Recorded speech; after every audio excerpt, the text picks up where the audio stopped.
Welcome to Pindar Poetry. We hope you learned something new. You start by verifying the problem source. Test the keys in Notepad and try the on-screen keyboard.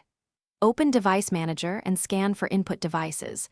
Once done, uninstall and reinstall the keyboard driver if it shows errors. Make sure to try a second keyboard or a USB unit to rule out hardware. You need admin rights for the next steps, so sign in as an administrator. This prevents permissions issues while remapping or changing registry entries.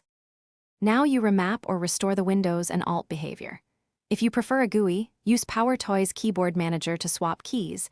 This is reversible and safe. Alternatively, use Sharp keys to write mappings to the registry. Make sure to export a backup first. Check the keyboard layout with Win plus space and reset to the correct layout. Layouts can swap modifier positions.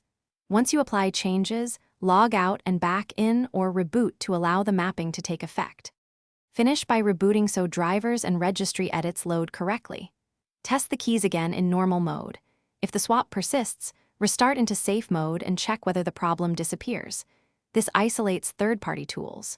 If safe mode shows correct behavior, uninstall any keyboard utilities or startup apps that might remap modifiers. Finally, if registry edits caused issues, restore the backup you made earlier or remove the custom mapping in PowerToys. Thanks for watching. Consider subscribing if we helped you.